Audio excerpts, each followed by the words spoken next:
It is the Friday before Father's Day, and happy Friday to you. Hopefully you're having a great day wherever you are. Welcome to the Cabin Fever Podcast with Brent Bailey. I'm your host, Brent Bailey. It's so good to have you here today. I got a great show planned for you. I have got my dad, JP, is going to be joining us here in a little bit, and his two brothers, Mark and Dwight, and grew up, those guys, were like more like big brothers to me growing up, and we got a lot to talk about today. We're going to talk about dads. We're going to talk about the influence of a godly father in your life, and also honoring your dad today. So you got a good show ahead of you today. I'm joined today by Jody. Jody's directing today, and man, it's a big step for her. Luke was unavailable to join us today. Pull your camera down so I can see you a little bit better, because you look small sitting over there. Well, I know. Like these curtains are going to swallow me up. Yeah, they are.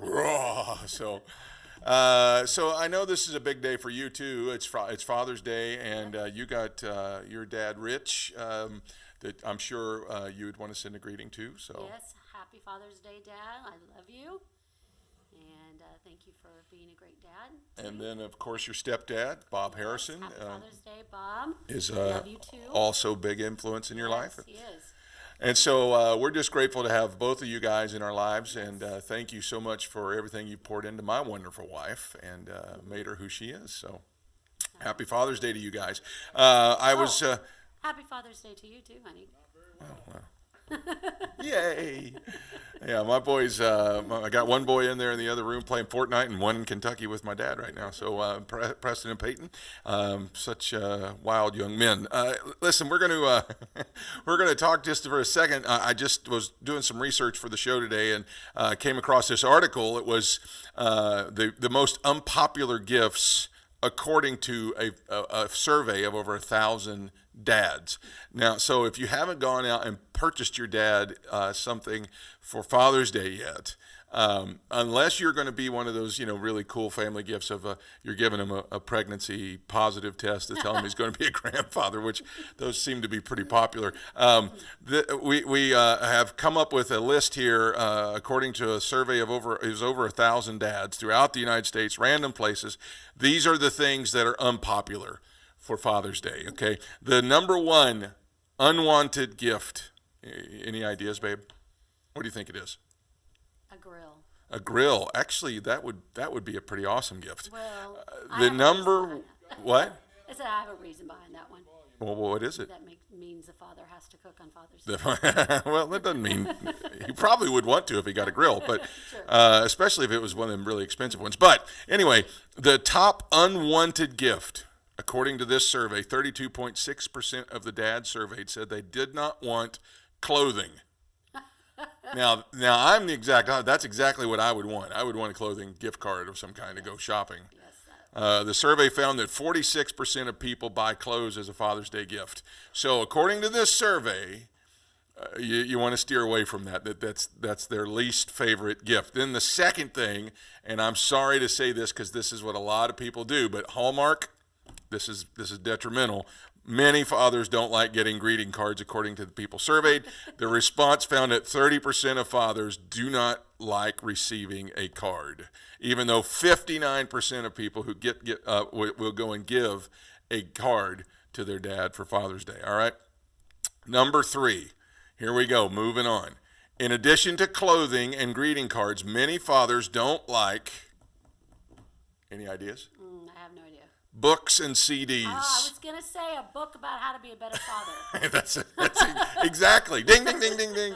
They do not like receiving that. Over 30% of the people surveyed said they do not like that, and they just that doesn't care for it. So, and the other one right behind it was personal care items like razors and shaving things and combs and stuff like that. Personal care items, bottles of cologne. They don't With like all that? the kids in the family that said, "Here, love you, Dad. Here's your bottle of Brut by Fabergé." All right. Now, on the bottom of the list, which means this was way down near the bottom, and so this would be the ones where you want to go with tools and appliances and electronics, or some kind of special outing like a concert or a trip or something like that. So those are the things that dads are wanting. So those might be the ones to purchase for you this year. So, babe, I would like a brand new MacBook Pro and a trip to Hawaii. Okay. According to that survey. Well, you may be going to Hawaii in March. So Usually always am. That's where we usually go in March. It's a happy Father's Day. Yeah, thank you. So, all right. So today I got a big show planned for you. I got a great group of guests, and my dad is going to be joining us here in just a minute, but he's also going to be joined by his two brothers. Now, they had a third brother who passed away a number of years ago. He was a great man. Uncle Mike was the oldest of the 5 kids in the family. They had Uncle Mike and Aunt Sheila, and Sheila's still with us. Praise God, she's been fighting off cancer and still kicking. But we lost Uncle Mike a few years ago, and I know that on a day like today, he is remembered, especially his family does watch the show. I've been honored to be asked to be on the board of my cousin Tony, his ministry. That is in jail chaplaincies all across the United States. He's an influencer in that aspect. And then my cousin Michelle, you guys have already met because she was on like our second or third program.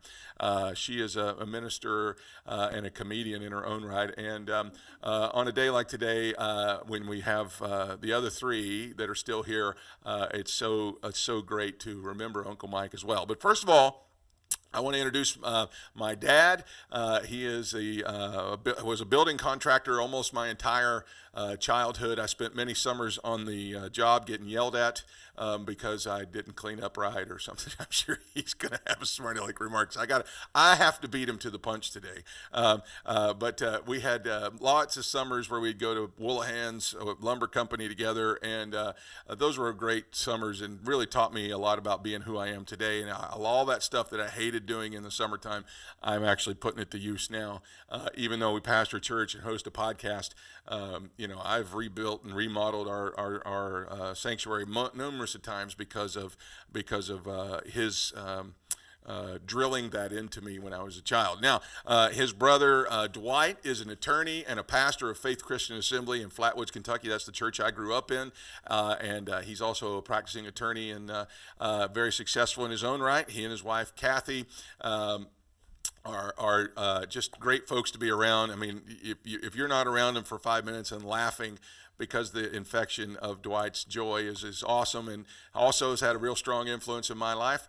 And he's the father of 5 kids, and so all of them are doing great and amazing creative things in the business world and in ministry, and so he's done a great job there. And then the youngest brother is Mark, and Mark pastors Connect Church in Virginia Beach, Virginia. He and his wife Alexis have 3 kids, and now they're all starting to get grandkids now. So I think it's four grandkids for Mark, and I got to do the math here real quick. Let's see, 2, 3 for Dwight, and then 2 for JP. Now, Dad just had me. He just got it right the first time. He didn't have to have 5 kids or 4 kids or 3 kids, or he got it right the first time. But anyway, enough talk, enough introduction. Let's get these guys on here. Please welcome to the program JP, Dwight, and Mark Bailey. Hi, guys. It's finally, there they are. Hey. Good evening. Hey, guys. So, man, thanks, first of all, for taking the time to be here. Oh, it's an honor. Who's going to talk first? Having fun seeing my brothers. Yeah. I'm glad you got. I'm gonna say this first. I'm glad you got the order right. I am still the youngest. And, yeah, and most people would say the best looking. I'm trying to brag. I don't know. All right, JP's leaving. He's leaving. Jay's gone. Okay. Well, guys, I mean, seriously, it means a lot that you would that you would come and be with us today. So let me just get it right here. So this is Mark that's on the screen right now, pastor of Connect Church in Virginia Beach, Virginia. Now, Dwight, say something so the camera will kick over to you. Okay, I want to say something profound, I guess. If you don't quit, you'll eventually get there. That's Dad's saying. So this is Uncle Dwight right here, and then Dad, say something so that the camera will kick over to you because it's voice activated. Hello, everybody, and welcome. Okay. Are you making fun of me? Is that what Oh, you're no. doing? No, never, never. I like your backdrop. It looks familiar, oddly familiar. So, I'm in Northern Command. okay. All right. So, guys, seriously, it means a whole lot to me for you guys to take the time out to come on the show today. And I'll just throw it out there first to whoever wants to take it first. Man, Father's Day's coming up. I know that we've been without Papaw for several years, but how big of an influence was your dad in your life? I'll start. Yeah, go ahead. Okay. He was a great man, and he overcome many obstacles. He didn't have a lot of education, but he had so much talent, and we could just go on and on. You know, I think he went like to the 8th grade, and then he taught himself to read by reading the newspaper at home. And if he had come up on a word, our mother would help pronounce it or spell it or something like that. But he done great things. I mean, in this area, he recruited the first pharmacy, doctor, dentist, laundromat, built many houses. And that's kind of where we get it from, the outreach from our father. And by the way, this is who made me a father, eligible to be fathered. Oh, Right there. is that me? Oh, that's so nice. There you go. All Okay. right. All right. So now let me just say this, because you kind of glazed over that, but this is, to me, it's one of the more impressive stories is how he went and built and recruited businesses into the city there. He actually called University of Louisville and recruited 2 doctors, Dr. John and Henry Jones, and he built them an office and helped to support, kind of siphon them. And same with the drugstore. He went to a local drugstore pharmacist, and he agreed to open a second store in Flatwoods. Dad provided lease to the government a post office, so we'd have a larger post office because Flatwoods was growing so fast at the time. Actually, then they had more population than they have now. I think now it's like 7,800, 7,600 people. That's 100, not 1,000. But the fact of the matter is he recognized the need and he went and built buildings almost in faith. I mean, we didn't even know about faith in those days, but almost like in faith that this is something that was needed and this is what, God's going to have to meet that need somehow. That's correct. And we had a praying mother that helped support that. Amen. All right. So what about you guys? Now you guys probably were a little too young to maybe remember those exact moments, but I know he has a tremendous influence on both of you as well. Yeah, I know. I believe I remember the phone call down there to the university. I may be wrong, but I believe I can recall that. We had a telephone in the hallway and a little kind of a desk, and I can remember it being real exciting. I mean, I was young, but I can remember, Mom and Dad talking about what they were doing, and it was, and that they had got a favorable response, and the doctors were coming, and I remember Dad saying, "Look, I'll build the building, and we'll take care of you to get you up here." So he was a real innovator, and I think JP and I and Mark, when we get together, we just are really amazed when we start thinking about how he could, he did so many multiple things. He was a builder and started out probably moving houses, and then he put all his land together and all those maps and engineered them, and then he could build almost anything, and then he became an artist as he got older. I mean, it's just amazing how many different things he could do. He's a great dad, great father, great example. I know that he was, Papa to me, but I mean, he didn't hesitate to talk to me like a son. Mark, I'm sure you have stories too.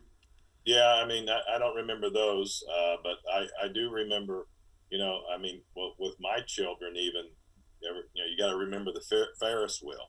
Who in the world built the Ferris wheel? our dad built a Ferris wheel, had 4 chairs on it. It's all out of wood, rough cut lumber, and it was working. It was like a 20-foot Ferris wheel. You should have heard my kid. Yeah, I know that I was a little too big for that. I was too big to fit on it. It was just like a lawnmower motor, I think. I think we've lost Mark's audio, so I don't know what happened there. But did we lose all 3 of them, or all 3 of them? Okay, the other 2 guys are there. So we've lost Mark's audio. I don't know what happened there, but he's telling the truth that he did build a Ferris wheel.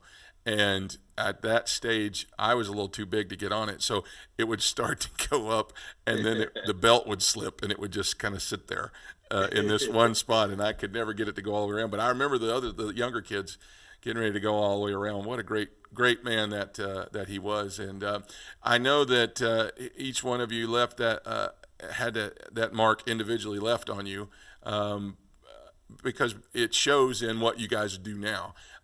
So if you both or all 3 could talk about maybe what is it that you're doing now that you see yourself being influenced by what your dad did?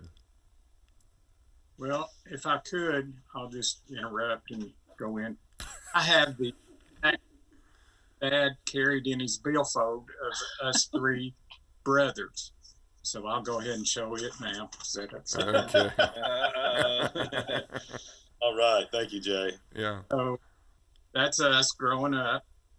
But that saved my life. I have to mention this somewhere here. I was going down for the 3rd time in the murky, dirty, muddy water of Sandy River and East Fork, where they come in. Well, it was just like a big commode that had flushed. But I was swirling down, and I swim back up. I was 10 years. So anyway, I was going down the 3rd time, and I just gulped water, and I just thought that's it. And Dad ran about 100 yards from the top of the hill down, and probably 20 feet dove off of the bank into the river. And right when I was in front of him, and he grabbed me, and I grabbed Dad. I about drowned us both. I grabbed him like a leech or something, and he swam me to shore. My mom was crying and speaking in tongues, and Sheila was screaming, and Mark was laying on the ground. He was just a little baby. There, serving. But, I wouldn't even be here if it wasn't for my dad. And I get all sensitive when I think about and talk about that. But anyways. Talk about his influence in what you're doing now, though. Yeah. I saw how he did, and I recruited doctors in and started a clinic. Well, before that, I wanted to build all the time. I wanted to go with Dad. I wanted to be like a tick on his side or something. I mean, I was with it. We'd ride around in the old truck. But then as we got older, and I felt like the Lord was directing me to build a clinic, and we had some of the doctors at the hospital bet against me that we would never be in business more than 1 year. Well, 10 years later, I sold out to the hospital. We had, not bragging or anything, bragging on God, it's all him. We had 7 physicians, different specialties. We had 22,000 active patients in a city of 10,000. And, the guys didn't know what to think when we were in business more than 1 year. I'm sorry. No, that's okay. That's the kind of influence that you grew up looking at, as somebody else that was tenacious like that and would just dare to, go against the grain and say that this is the need, I'm going to fill it. Yeah, that's right. And then the other need was, and Dwight and Mark and Michael was all involved. We'd sit around and talk, and we'd feed off each other. And, I guess the word, maybe it's not used much anymore, but, and I'd say, well, I think we ought to build a clinic. And they'd say, yeah, let's build a clinic and let's do this. And So Dwight helped me on the legal part. We had about that much of an application to get a primary care clinic approved for the state of Kentucky. And of course, there was bets against that we would never get. Well, You was I know. So- I was there. I remember every bit of those conversations. Now, Dwight, what about you? How much? What is it that you're doing now that you can see his influence in your life? Well, after he died, I found myself thinking about him and so much, and everything I do. I would drive around in my car, when nobody's listening. I'd say, Dad, it's kind of hard to miss you when I think about you constantly. Yeah. I mean, everything, and it's funny, instead of grieving and being so hurt, which you normally would be when you admire somebody so much you lose them, it was just like he's with me all the time. It's so weird. I mean, I know, he's not the Lord, but the Lord has done that. And it's a great thing. I mean, it's like our relationship never stopped. Yeah. And I remember the day JP was talking about. I think I was little. I was playing on the sand on the bank with the trucks or something, and I heard everybody screaming. I didn't know what was going on, and when I looked up, my dad was running. He was working on a building up there. He was building us a little, like a summer camp, a little house to go to by the river. And so he heard JP, it was in the water and Mom squalling. So he took off flying, like JP said. He ran on a very hot day. He was soaking wet with sweat. But what I thought was amazing was, I don't know how he thought of this, but I can remember seeing this. He grabbed his little book that he kept all his information in, and he was running full speed, and he was throwing stuff out while he was running. And he threw it out on the ground, and then he got to about where I was up high on the bank, and he dove into the water like Superman. I mean, I could cry right now thinking about that, because that was my image. Yeah. My dad, he was Superman. Yeah. I know at his funeral, I picked the Indiana Jones theme song for his video tribute, because that's who he reminds me of every time we start telling stories. Mark, what about you? He walked.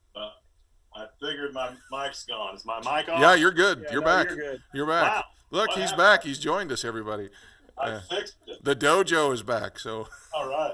I fixed it. Oh no! All right. Oh no! That's great. He looked like Aaron when he did that. didn't Yeah, he? no, He was right, just he like did. Aaron when he did that, yeah. He did. So the question before us right now is Yeah. the things that you're Okay. doing now. What kind of influence do you have from your dad? Well, I mean, I'm a master electrician. I did actually from your dad as well. JP and I wired the house on the hill. My first house I ever worked on. Really? I remember driving nails on the subfloor of the house on the hill. I remember my brothers nailing down my shoes to a subfloor to the building, the big building where Luna's Flowers used to be. When I was, we got it, Caleb. They nailed my boots down. I had new boots on, just little, and they nailed my boots down to the subfloor, and I couldn't move. And I remember hollering for Dad. Those types of things. But I remember, what I really remember is one of the first things I remember when I think of Dad. I remember the pancakes. When we would there'd be occasions. Every once in a while, I think it was me and Dwight stayed home on a Sunday night with Dad, and we were watching Wild Kingdom with Marlon Perkins. Sure. Yes, sir. And Bonanza. Yeah, Bonanza, Disney World, or Walt Disney sometimes. What's the guy that used to be with Marlon Perkins? He's got his own show now. Jim, what was Jim's last name? I remember we watched him. We sat and laughed, and we were scared to death. But they were wrestling a cobra, and that like to kill that. Yeah. They were in about 4 or 5 feet of water. They told Marlon Perkins about drowned. But anyway, Dad went and fixed his pancakes, and Mom would fix pancakes once in a while, but they were the little ones. Dad fixed us pancakes, a whole skillet, covered up the whole plate, and he gave me. I don't even know how old I am, 8 years old maybe, and he gave me 3 of those. Huge. I probably didn't eat 3-inch square piece, you know. But I remember him cooking those pancakes. For whatever reason, that stood out to me. That he, you know, he didn't do a lot of cooking. Mom always did, but he took us aside. I didn't know he could even cook. He cooked pancakes and stuff. And for me, that's one of the things I carried, because what I would do on Saturday mornings, I'd cook my kids pancakes. That's awesome. And and he's been such an influence on me. Dad was an entrepreneurial. I remember I talked to this with Ron, and what all he was doing stuff. One time he asked me about my background stuff, and he said, "Man, that's apostolic," and just the mindset. And so we grew up with that. We grew up with that entrepreneurial, apostolic spirit, mindset, going out and doing things. I remember the garbage can he had in the basement at Napier Street, that he was making a filtration system for the Armico when pollution became a big deal. And Dad went and presented it to the guys in Armico, and the guy walked Dad out and said, "Hi, we absolutely love your ideal, but we just bought one just like that from, I think it was from some Japanese or somebody. Some big company has the same exact concept. We just bought one just like it." Yeah, for those of you who don't know what Armco was, that became AK Steel, is a large steel factory there in the Ashland, Kentucky area for years, and so. You know, but he was an engineer. He was that type of guy. Then he's a guy, you know, like you know, you walk around today. I feel so inadequate in myself, because, you know, people come, "Hey, what kind of tree is that?" Yeah, I don't have no idea. You know, but Dad would go, "That's an oak tree. That's a white oak tree. That's a spruce. That's a maple. Oh, look at the leaf." It just, you know, I mean, vast knowledge. Yeah. I mean, that I just don't have, and I just I don't know where he got it, how he got it, or with an 8th grade education, and he still had, you know, such vast knowledge. So, go ahead. I'm sorry. All the engineer he could have been. Yeah. Any kind of formal training, he would have probably, changed the world. I know that one of the stories I remember, the painting thing, the paintbrush with the rubber tube connected to it that would siphon the paint out, and he would paint with it while he was with the blood pressure cuff pump thing, and he would. It's like Wagner tire roller. Yeah, before that ever became a thing. Yeah. Yeah. The perpetual motion machine. And the perpetual motion machine downstairs, which, you know, the wheels for that are still, and now some people are thinking, what are they talking about? He was trying to discover perpetual motion. So he had 2 big wheels, and he was trying to figure out how to get them to continue to, and I think the longest he got it was almost 2 hours. I don't remember how long it got. It was a rim from a bicycle and steel balls and some different things. Magnets and all kinds of stuff. Yeah. He was convinced the magnetic part of the earth had a part to play in it, and that it could happen. Yeah. I tried to talk him out of it, but I couldn't.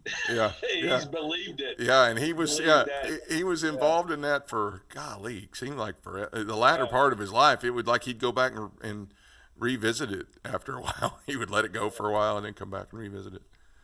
So, I mean, we're talking about, and this is my Uncle Mark, my Uncle Dwight, and my dad, JP, and they're our guests today. And we're just talking about, because Father's Day is Sunday, and, no matter where you are and what your condition is, if you know your dad, or if your dad's not with us anymore, or maybe, you never grew up with your dad, but you had a man in your life that was a strong influence, this is the week to celebrate him. And so as we turn just from talking about Howard, for you guys, and all 3 of you have been great dads. I know I tell stories about, growing up and mom and dad get nervous because they think I'm making them look bad. Most of my stories are told in comic effect, because I had a great childhood. I make no bones about it. I tell everybody how great my childhood was. But I would say, just as an opinion from all 3 of you, God calls himself our Father. And for some people, that doesn't connect because they didn't have a good relationship with their dad. But you guys have all 3 shown the same kind of love and received that kind of love. And just kind of speak to that. I don't care who goes first. Just speak to the importance of the love that you show and the love that you received, and what kind of influence that has. You know, Brent, just while you were talking, I wanted to speak to that.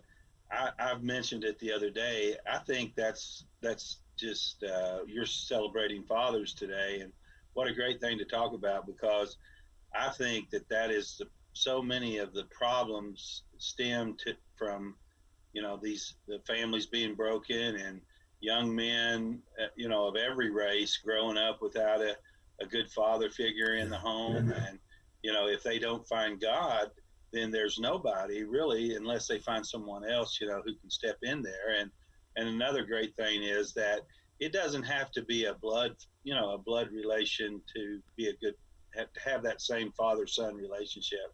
I know Beth and I are close, my stepdaughter, and she's awesome, and I love her just like she was my own, and I think she loves me just like I was her blood father. And I know she has a father, and I don't want to take his place or anything, but we just have a great relationship, and it's wonderful what a father can do and be, and I'm just thankful for all of his great influence. Yeah, I think it's the most important calling of our lives. I think it is the number one, Jay. It's more important than our preaching. It's more important than our work or anything else. I mean, it's to be a husband and then to be a father. And I really think we got to get that priority right. And because that's the influence that we're going to leave. The influence Dad left was us, and he did a great job. And we have that inherited. I believe it's really the most important. Miles Monroe talks about how important a man is in the family and the structure of the family and all that. So, it's like the wife is the front door, and the husband is the foundation, and the kids are all the decorations and everything that goes on over. Nobody ever comes over to your house to see your foundation. That's so right. I mean, it's so true. It's Miles Monroe. But everybody will come see the front door. They'll come and see the decoration. Oh, it's a beautiful. Oh, you got a new front door. It's a beautiful front door. It's great. But the problem is that nobody ever comes and sees the foundation, but they know when you don't have a good one. They see the cracks in the home. They see the cracks in the walls. They see the cracks in the brick. They see things slumping and things out of shape because the man's not there. The father's not there to hold things up and hold things together. Because that's what the stability of a home is built upon a father. We are the foundation of that. So good. Now, if I could circle back around, I know Mark's been taking up most of the time, but circle back around. Dad wasn't, and he knew a whole lot about nature and about God had created, but most of the time, he'd say that's an oak tree, that's a maple. Mark said that. And then I know. And then Mark would say, Mark, I told you that's poison ivy. Now stay away from it. So sometimes he would have to never learned it. Never figured that one out, huh? But Dad was so interested in showing his kids and his grandkids things. I mean, he butchered a pig. He butchered a calf that we ate. That wasn't for sport. Let's make sure that that was for food. So, well, he raised them too. I mean, I mean, how many of we have, all of us have it. How many people have been around just watching? I one Easter morning I went out. Mom sent me to get Dad. Go get your dad.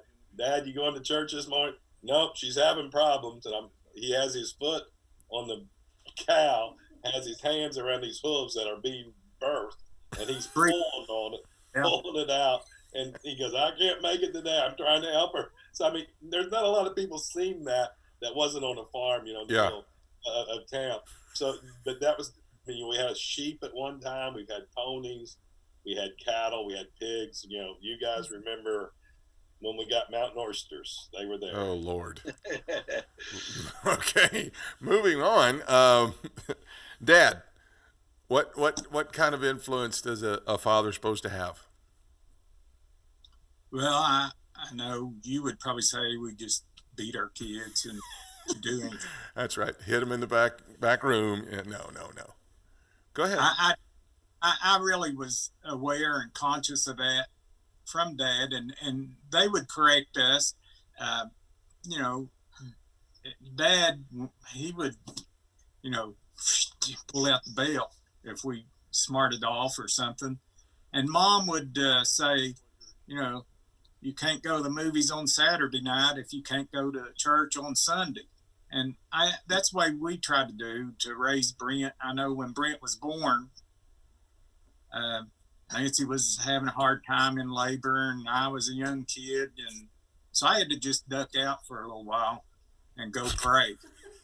And I'm being serious. It doesn't sound right, though. I had to go duck out for a while. Go ahead, Joe. Finish your story. It's a good story. So I went to the park next door to the hospital and prayed. And I said, Lord, if you'll just let that baby come, I'll raise him in church. You know, every time the church is open, and if I'm available, not available, but if I can, I'll get him to church. And I made God the promise of that. That's the way Dad and Mom raised up in church all the time. And so I got my car out of the park and went back to the hospital. As soon as I walked in the door, they said, he's coming. It's all going to be, you know, good. It's all the screaming and hollering's over with. So, well, but so it turned out the results is right there. And so we praise God. I know I've heard Dwight before about his sons. This is my beloved son in whom I am well pleased. Yeah. And I can say, as somebody that's been on the receiving end of you know, from Howard's kids, raising kids, and being, you know, son to you, nephew to the other two, you can see it through all of the kids. I mean, everybody has got their own niche of talent and ability and drive and determination. And, you know, I've been guilty in my life of just taking that for granted, because I thought everybody talked like that and everybody thought like that and everybody, you know, and being in ministry for now all these years, it's really something to have realized that not everybody was blessed with that. And that's the thing that I want to give all of you kudos for, because you can see it in your kids. And obviously, they're all doing something to make their mark on the world in a positive way. And that's just, you don't see that as often as we all thought we did, because we were just raised to think that way. And, as we go to start to wrap this up, if you could, all three of you take a turn to speak to the fathers now. You know, as on the other side of people that haven't had that, but now as the fathers, what kind of word would you speak to encourage them, as their, or even if it's a father figure, to influence their kids in a positive way? Well, I would say, real quick, just that God will bless you with people who may, you know, to the people out there who may not have a blood father, but God will bring people into your life, and they will be your father. And don't take it for granted, because I believe they can be a gift from God, just like your natural father. And then I think about the children, you know, the great kids I have, Amy, Matt, you know, Jenny, Luke, and Faith, and, you know, Beth and Bill now, and all the way down. They're just such blessings that it's worth it. The thing that I believe, you know, in the New Testament, it talks about God doesn't treat us like orphans, and he disciplines an orphan. I mean, he would discipline his son, it says, Paul said. And so if you're not a son, you know, he may not be able to discipline you, but you should, in other words, I think that applies to your kids. It's worth the time and the effort to put into your kids, you know, that you care enough about them to correct them and to try to help them. And I think we're missing a lot of that today. Man, that's so good, Dwight. So good. I'll be quiet for a minute. No. Go ahead. I was just amening you. I know it kind of fed back funny, but I was just amening. That's good. Yeah, I can hear the other guys, but that was just real quick what I had on my heart. I know that, okay, while you're up there, I know that, you know, you had, you know, 5 kids, and then Kathy had 2 kids, and so 7. That's a big That's a a big tribe. brood there. Yeah, it's a tribe. But I know that you would take your time to discipline your kids. I mean, I know because I was some of them's youth pastors, and I know that there was times of that. A lot of people would tell you, I know the old saying was, it's, this is harder on me than it is on you. But I think that's true now. It does seem uncomfortable to discipline your kids nowadays because there's so much, I need to do this and I got to be this, but it is worth it, isn't it? It sure is. And when you see how they grow and become talented and successful, you just think, oh, it's just so worth it. And just one other thing I'll throw in there is that if you're a father, you have different kids. I found that, boy, I think every one of them are different. Every one of them have their own way. And, some of the girls, if I just would frown at them, that would discipline them. I mean, that would be enough. And then, some of the others, the guys, you could whip them and it didn't really make any difference. It didn't help, so they're big and stubborn. They don't care, so it's just different things affect different people. And plus they're growing and developing. And if you can let them be who God is wanting them to be, and who they are, don't try to make them you. I think you're so much better off because they're not going to be exactly the same as you are. And no matter how bad you want them to be. That's good. That's good advice right there. Really good advice. Mark? Yeah, I think I just like to confirm what everybody's been thinking. Yes, Brent was spoiled the whole time he was.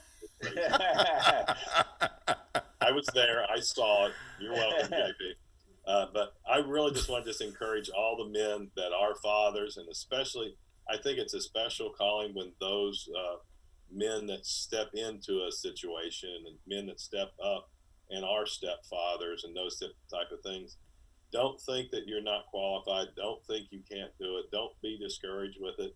And they're going to test you worse than but understand and know the natural children test their own natural parents and fathers.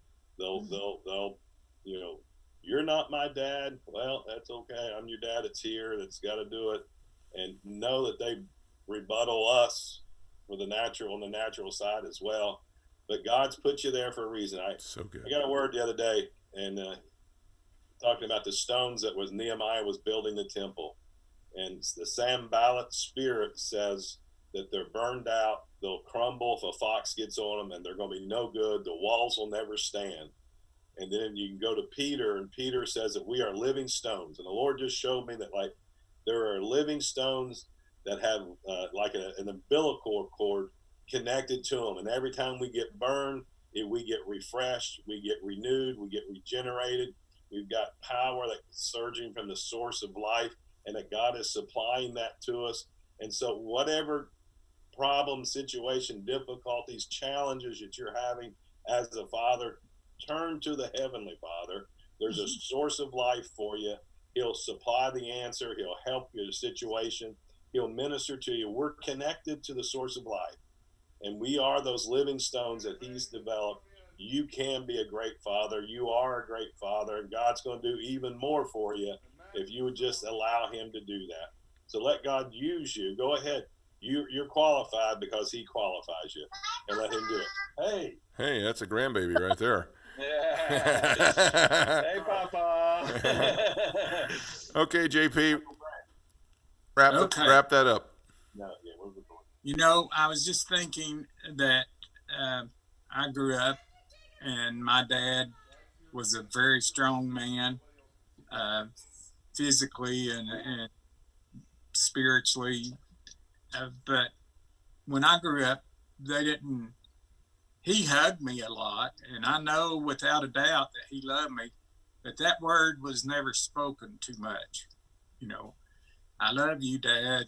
It was just because that's the way it was back in the 50s, maybe. I know some of Nancy's family, I've done that and heard them talking about it. If you're a big, tough man, you don't sit there and say you love somebody or just your wife.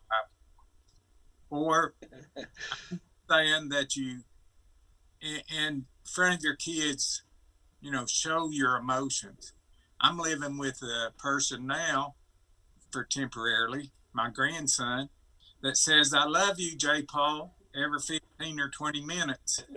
And I think of Dad every time. I think, I love you too, Preston. I'm so glad you're here, and I'm so thanking God for you're here. And he sees us cry and show emotions, or sometimes he might see some anger coming out that I ask him to forgive me. But anyway, as I'm saying, encouraging other fathers, just don't be afraid to show your emotions, show your love, show your emotions, and physical, hug them, and wrestle with them or whatever.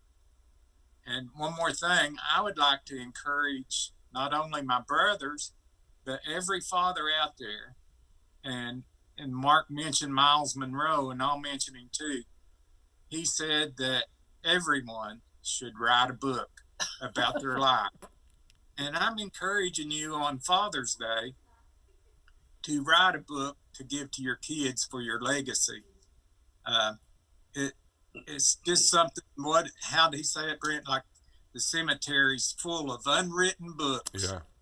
And man, that just got on me. So therefore I went ahead and plugged it. But Mark and Dwight, and you've written books. Yeah. Show your book, Jay. Show your book. Okay. Hey, Well, here it comes. Intangible prosperity. This is today's for your gift of any donation. This podcast has been sponsored by Intangible Prosperity. Come on, bring it up there. so anyway, Flip it over. There you go. on the back. I Make can sure. see That look good. Okay. I just to get that in. I mean, I'm telling you, fathers, you can do that. If you look at average in the dictionary, it'd have a picture of JP, the most average person around, but God has blessed me. Amen. That's the big. Amen. Okay. Our guest today has been Dwight, Mark, and J.P. Bailey, my dad and his two brothers, and I'm so grateful. I know I said it at Grandma's funeral.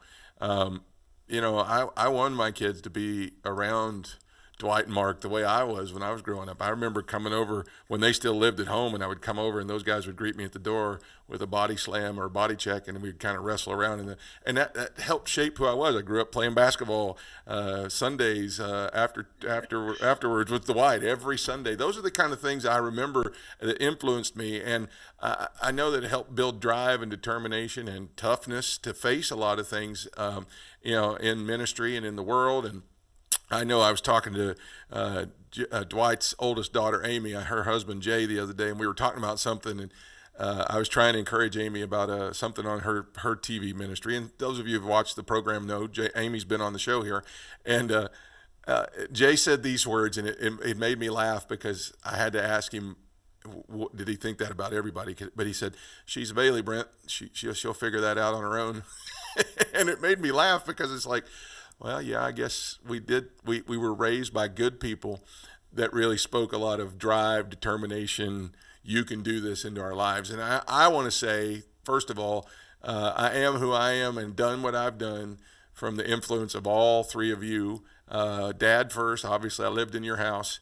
But Dwight and Mark, you guys don't even know the influence that you've had on my life over these years because you were good uncles that were there, and just like I say all the time, your kids are like my brothers and sisters. I was the only child growing up, but I'm thankful and grateful to have you guys in my life and to have spoken in my life. And as we go to wrap this up, I'll say this to those that are watching: if you have kids, take the time to invest into them, because what you are investing into them is going to pay off in great measure.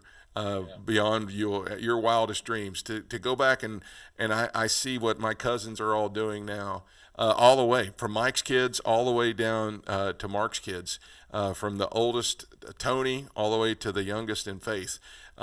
It's an investment from good parents and good dads. And so I just want to encourage you, if you're a dad today, invest in your children. If you're a kid, man, honor your dad today, this weekend. Honor him in some way, shape, or form. When we had Daryl Strawberry on a few weeks ago, Daryl said that he didn't know his dad.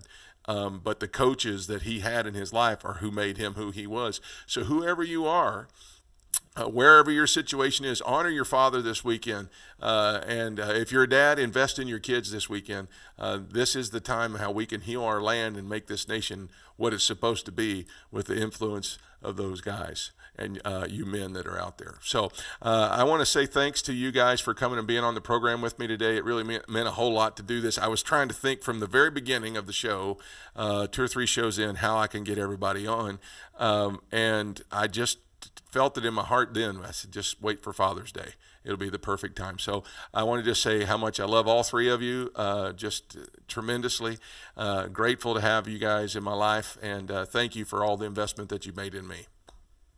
Thanks, Brent. We're so proud of you too. We just want to say for everybody, we're so proud of your ministry and all the things you're doing, you and Jody and your family, and all the grandkids, all Dad's grandkids. They're all doing great stuff. All right. Love you, Brent. Thank you. Thank you, guys. That's Dwight, Mark, and JP, and my dad, JP, and I'm so grateful to have had him here on the program today. As we wrap up the show today, I want to just encourage you, take the time this weekend to go out and spend some time with your dad or with your kids or with the male role model in your life. You're sowing seeds for excellence in the future. All right? Coming up next week, I got another line of great shows for you. I've got the worship pastor at Rainbow Bible Church, Dan Taylor, is going to be with me next week. I've also got Crystal Zellner. She used to be Crystal Clemmer, and she's going to be with us talking about some things in our lives as we rebuild after COVID and are healing through these racial unrest. As we begin to heal the land, there's some things that I think if everybody would start to understand and know, that we're going to just continue to grow and be better. I'm not sure, we've got a third guest. I'm not sure who it is off the top of my head here, but we'll make sure that we get that information out to you. We're so grateful that you were able to join us today. Why don't you click the share button on the program and share this podcast with as many people as you possibly can. Tell somebody about the Cabin Fever podcast, because we sure love doing it and we sure love bringing it to you. Until Monday at 2:30, get outside and break the cabin fever. Happy Father's Day, everybody.